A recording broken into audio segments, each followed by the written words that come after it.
live at Vive, and this is great. This is amazing to have two amazing friends, Gil. And how about a great host? I mean, look, if you're not watching Michael Mann of Planetary Health Mars, was it Mars? Mars Next, something like that. Right, something like that. Some planet that we'll never get to in my lifetime. Then you're really missing the whole point, right?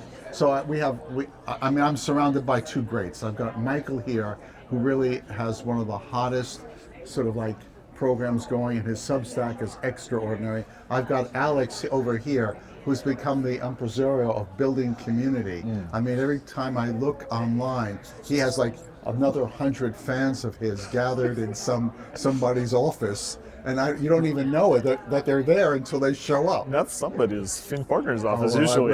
We're grateful. So, We're grateful to host your community. Thank you. Right, this health to tech community, I think is extraordinary. And here I we really are, appreciate the it. three of us finally united. Vive. And we're not going to do predictions 2025, right?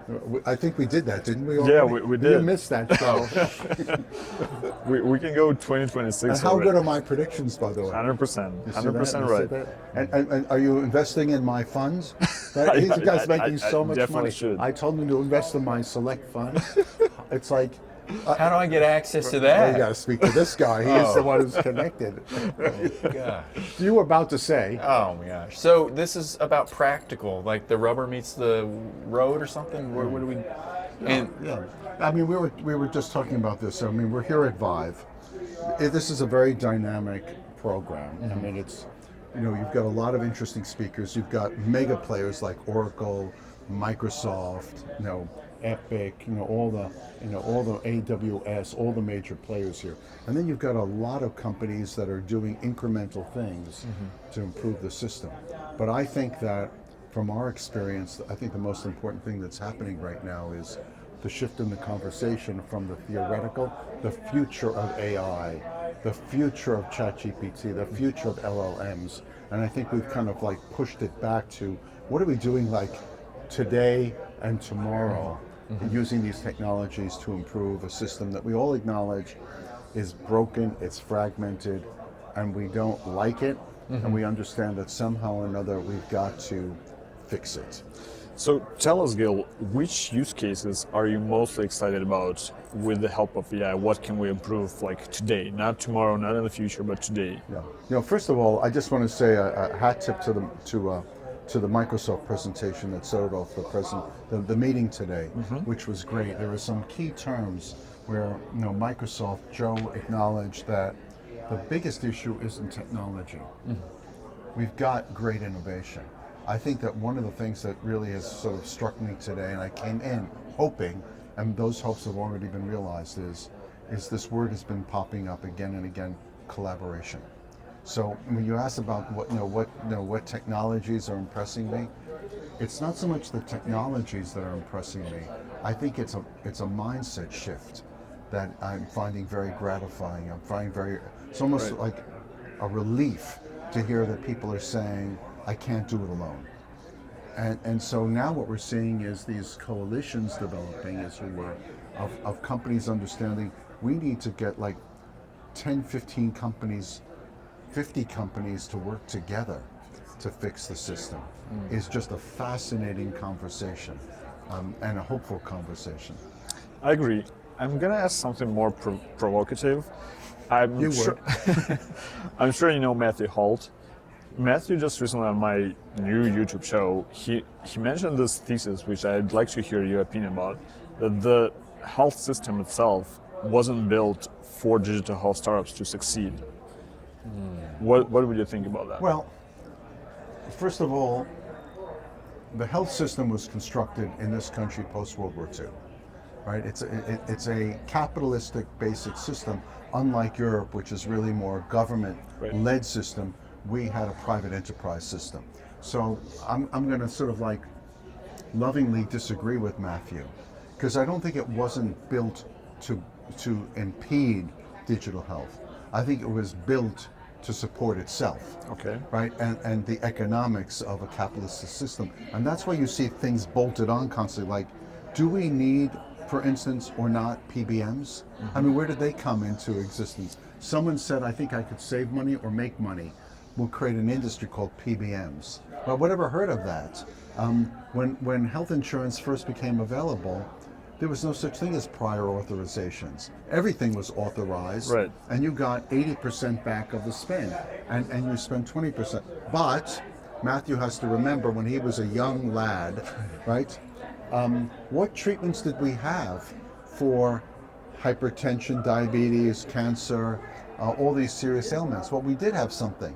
For heart disease way back then, we had diuretics and bed rest. For cancer, we had surgery and bed rest. I mean, I think that the bed company should have gotten into the health business. We have a bed that's like a hospital bed for your home because you'll be on bed rest. So when you think about it, the health system was created around an economic model that you worked till you were about 65, you retired, and if you were lucky, you made it to 72, and you died. Right? Right. And so the system really worked well because you kind of were healthy till you were about 65, and then you went downhill after that. So the system was economically built for that. Now all of a sudden we start to develop actual medicines that control blood pressure, that deal with depression, that better even manage pre-diabetes, all of these medicines, and we have to build an economic system around that. So the reason I disagree with Matthew is it wasn't not built for digital health. It was just built for itself, right? And the system is sort of feeding on the system. Digital health comes along, and its only way to survive or integrate is to actually make the system either more efficient or more effective. So that's why, going back to Michael's question, it's really about the practical nature of digital health, because the system is really incentivized around money. Right? Making money, saving money, allocating money. But you know what's missing from the equation that Matthew may have missed? The system is not built around outcomes of people. Patience. Nobody holds the system accountable for your healthy longevity. Yeah.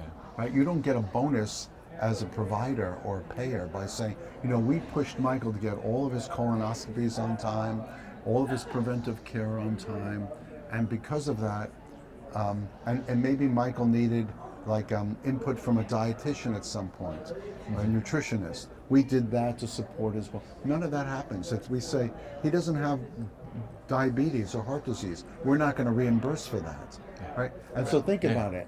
So our system is based upon preserving capital, not blocking out new stuff. Right. Now you can go back to Michael, to Matthew, and just say, you know, I spoke to Gil Bashe. I don't think he agrees with it. I will for sure. I'm sure he will, and he'll be after me, as he should be. I guess my last question, you talk a lot about longevity now, and this is obviously hot trend, age tag. What's your, I'm gonna say prediction.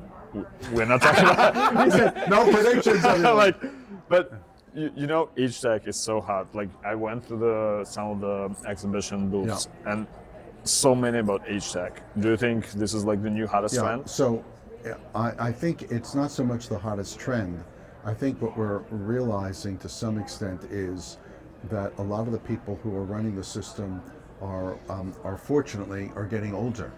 And so the question I think we've sort of come to grips with as the post-boomer, since I'm a boomer generation, the post-boomer generation is looking at my generation and saying, how do I go on this journey in healthier? And so I think it's becoming very popular. And then also what's happening is we're starting to recognize, fortunately or unfortunately, that we have to carry the cost of all these people as they get older. Sicker people who are older cost us a lot of money, right? And so it's cheaper, saving money, back to the money again, to actually keep people healthier longer. And so I think part of it is economics. I think part of it is boomers or younger boomer generation is getting older, and we'd like to live a healthier, longer life. Well, not necessarily even longer, but a healthier life until the end of life. Yeah, I think that's part of it. I think also with it's this autonomy and agency as well. It's like people are realizing, well, geez, if I'm on all these medications, I don't want to get dementia. Or I don't want. I want to have quality of life. How can I change my behavior and do that? So I know that that's a big thing for me. You just said something so key. So someone who I've been following since 1994 just came out with a study, Dr. Dean Ornish. And Dr. Ornish talks about plant-based diets and exercise. And he's just published a clinical study taking a look at people who are on a fairly strict regimen of plant-based diets and daily exercise and interaction with people. And their cognition is actually better than those that had sort of normal industrial chemical induced diet and didn't exercise. So I think that when we take a look at like health tech or age tech, right? I think that the basic age tech is what we kind of started talking about a little bit in the earlier part of the conversation. It's about behavior. And I think that we can invent amazing technologies. I think that the challenge is never going to be our inability or ability to innovate. It's going to be really centered around the biggest obstacle. Can we change ourselves? Yeah, I agree. Behavior change is the hardest thing in healthcare. Not in healthcare, everywhere. But yeah, thank you so much, Gil. Always, pleasure. my friend. Always. And Michael, thank you for having us on your program. Yeah, Yep. no, it's What a great. great program. And I would say everybody should subscribe to your Substack, where you write up some very interesting stuff based upon the people you're speaking with.